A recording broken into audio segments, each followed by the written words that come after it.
3, 2, 1, action.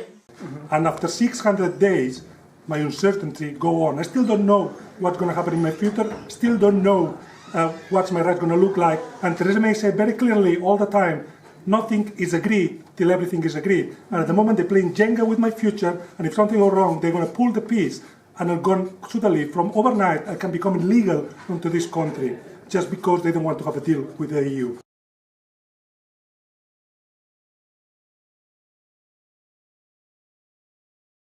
I'm Jonathan Dunning. I'm the UNISON Norfolk County Branch Secretary, and I'd like to welcome you to what is an extended UNISON Norfolk International Workers Group meeting.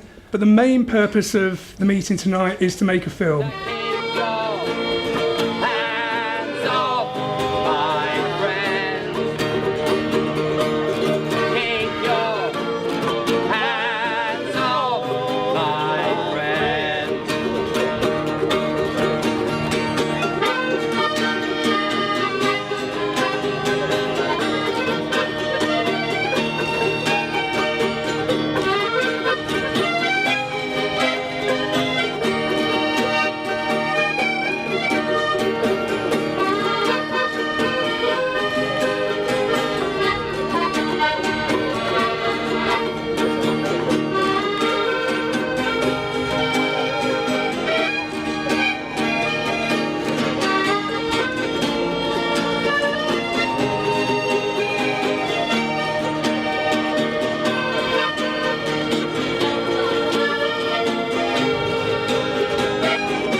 I was on holidays in South France and I couldn't believe it. I just felt devastated and nearly to cry, and I just felt so so concerned, so worried. I was there with my husband, who's British, and we thought it was unbelievable. Disbelief, and disbelief first, disappointment, and then anger. I feel like somebody had stabbed on the back, on my back, and I couldn't believe it at the beginning. I was a bit, I froze for a couple of hours. I just sat on the television looking at it without not really understanding what was happening. Because I'd done a lot of campaigning for Remain and knocked on doors, also I was really terrified that it might happen, bearing in mind what I was hearing on the doorstep. So I was devastated, in tears, really, because I've got an 11-year-old daughter. There's 47 different first languages spoken at her primary school. I was absolutely devastated because as an EU national, all I could feel at that point was fear, because I obviously didn't know what was going to happen to me, and technically all my life and all my study prospects, because I'm quite keen to do a master's, all of that was kind of like thrown into jeopardy because I had no idea what was going to happen. It was like finding out a horrible secret about someone you love. I think that's probably the closest I can imagine to explaining it. Oh, I had the radio on all night, and I just remember being very sad and being in tears at breakfast with my daughter, who's 15, and she was devastated as well, just sad and fearful. Yeah, the casework that I've been picking up in the ward that I represent, which is in the city centre, and it's a very mixed ward. Unfortunately, I have picked up casework where families have been abused. There was a really awful situation where a woman who had 2 small babies, Portuguese and black, and somebody spat on one of her babies outside Tesco in Norwich. That with my kids, I have 3 beautiful British kids that often I talk in Spanish to them. Now I can guarantee that if I talk to Spanish in a public place, sooner or later somebody's going to tell me that I need to speak English. That never happened to me before. I haven't myself experienced, but my colleague, she's Polish, she described that she got racist comments through her door. My partner is a teacher, a lecturer at a local college, and she said that her experience is that the youngsters that she teaches are more forthright in their opinions regarding race than they had been prior to the vote. that they are not shy in expressing how they feel towards people from foreign backgrounds. Where colleagues within the county council have had a complaint made against them because they had the audacity to sit together and speak Spanish whilst in the office. Britain has a privilege of being such a wonderful, multinational country, and I just feel like it's completely I feel like the Brexit vote has really made a hostile environment for migrants, and I feel like it's really destroying the heart of what Britain was and should be. What are your concerns for public services? Oh my goodness, if we lose EU workers, we lose not just their skills and their experience, but we lose the number of staff that were necessary just to keep services at an absolute basic. Public services would cease to exist if all EU nationals and if all the foreign nationals who work in the public services were no longer here. It would be dreadful. I'm particularly concerned, especially after what I've heard this evening about about EU workers who are currently engaged working for Norfolk County Council and in the public sector generally, about how they're treated by their colleagues, how they're treated by their employers, how they're treated by other agencies in banks and building societies and landlords. I hadn't realised quite the repercussions of the situation, really. A lot of my colleagues are starting to leave. We are 138,000 Europeans working on the NHS, and in the last 18 months, 10,000 have already left. And if you ask among us, around 50% of us are planning to leave in the next 5 years.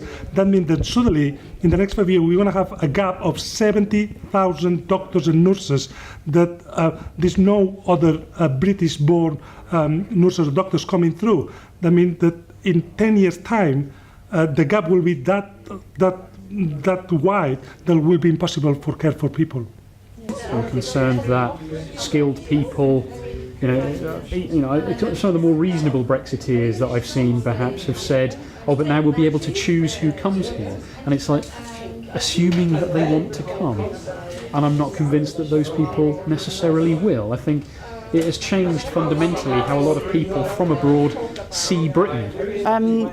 As a young person who's been involved in quite a lot of youth work, I have been on national residentials, and I've made friends who do live in other countries, and quite rightfully they are also fearful whether they can come over here or I can go over there. I'm worried that there isn't enough protection for staff receiving abuse. I've spoken to one of the UNISON reps who said that some staff, EU national staff, have been sort of verbally abused in residential units. I've got a friend actually who's a full-time wheelchair user. He has lots of issues with his carers, and that was an issue where he was very, very insecure, and they were very, very worried about what it meant. Some of them have left, and that's meant a complete lack of continuity.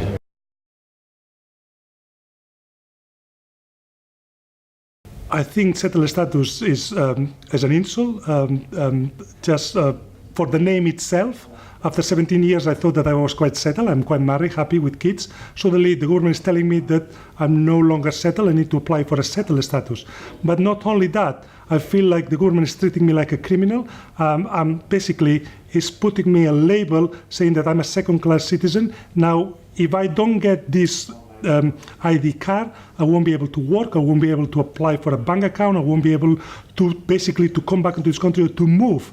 I mean, my life will depend of a ID card for everything. It's unclear what our status is.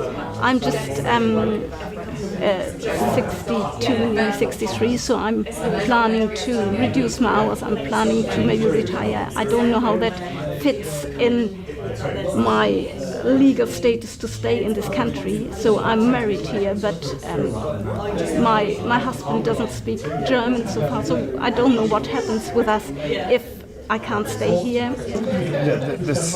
Nick the old strap line, no taxation without representation. So if you're living in this country and you are paying taxes in this country, you should be having a voice and a say in this country. Settled status doesn't give any of that.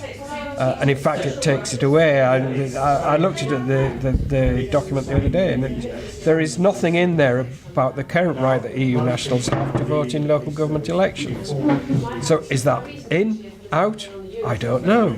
So, things may democratically could get even worse for